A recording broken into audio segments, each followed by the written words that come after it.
आयकर अपीलीय अधिकरण ITAT की जयपुर बेंच में होने वाली फैसलों को प्रभावित करने के लिए रिश्वत लेन देन के मामले की जांच कर रही CBI ने फिर बड़ी कार्रवाई की। CBI ने ITAT की जयपुर बेंच के अकाउंट मेंबर कमलेश राठौड़ को गिरफ्तार कर विशेष अदालत में पेश किया और 1 दिसंबर तक की कस्टडी हासिल की।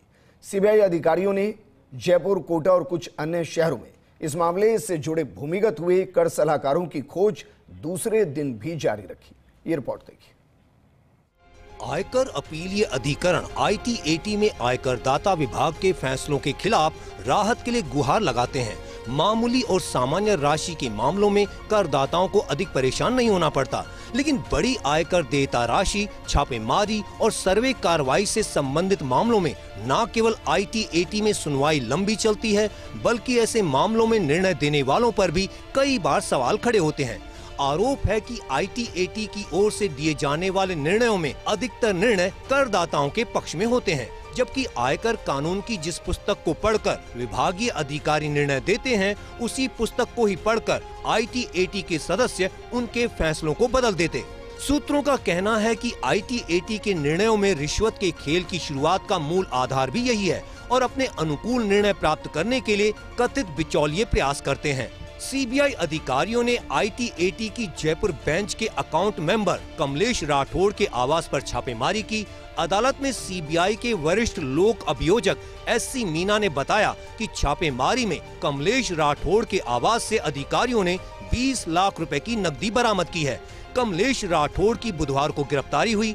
राठौड़ ITAT की न्यायिक सदस्य S सीता लक्ष्मी की जयपुर बेंच के दूसरे सदस्य हैं।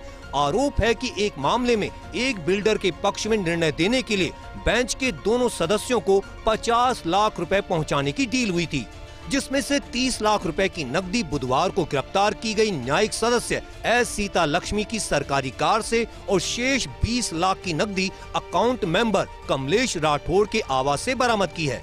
इस मामले से जुड़े कई कर सलाहकार फिलहाल CBI की पकड़ से दूर हैं, जिनकी तलाश की जा रही है।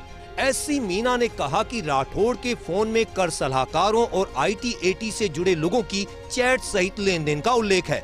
इस मामले में लिप्त लोगों का खुलासा करने के लिए विस्तृत जांच होना आवश्यक है। ऐसे में 5 दिन की CBI कस्टडी की मांग की। उधर कमलेश राठौड़ के अधिवक्ता ने CBI कस्टडी का विरोध किया। अदालत में राठौड़ ने भी अपना पक्ष रखा और स्वयं को निर्दोष बताया। उन्होंने कहा कि जामनगर में भी उनके परिवार के आवास पर CBI ने छापे मारे, लेकिन वहां भी कुछ बरामद नहीं हो पाया। बरामद नकदी को उन्होंने अपने पड़ोसी की बताया और कहा कि घर से बाहर जाने के कारण निर्माण कार्यों के भुगतान के लिए पड़ोसी ने यह नकदी उनके पास छोड़ी थी।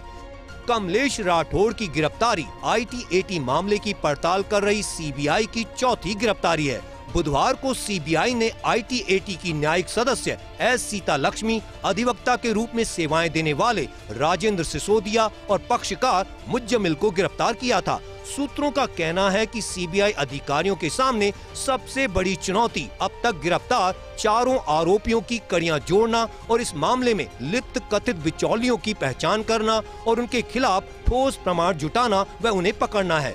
उम्मीद की जा रही है कि CBI अधिकारियों के हाथ इस मामले की परतें खोलने के लिए कोई सरकारी गवाह हाथ लग जाए और CBI का काम आसान हो जाए।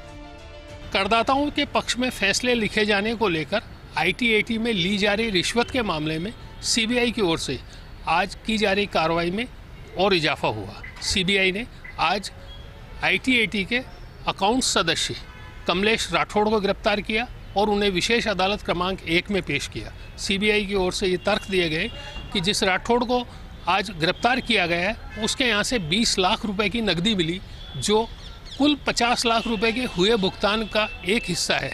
30 लाख रुपए कल गिरफ्तार हुई न्यायिक सदस्य के पास से CBI अधिकारी बरामद कर चुके हैं और जो शेष बचे हुए 20 लाख रुपए हैं वो कमलेश राठौड़ के यहाँ से बरामद हुए। अदालत ने मामले की सुनवाई के बाद आरोपी राठौड़ को 1 दिसंबर तक पुलिस कस्टडी में भेजने के निर्देश दिए हैं। इस मामले की अगली सुनवाई 1 दिसंबर को होनी है और ये खास बात यह है कि इस मामले में CBI की ओर से यह भी बताया गया है कि कई ऐसे लोग हैं जो अभी भूमिगत हैं, इनकी CBI तलाश कर रही है और उम्मीद की जा रही है इस मामले में कुछ नए खुलासे होंगे। कैमरामैन तीरथ के साथ Vimal Kothari, first India news, Jaipur.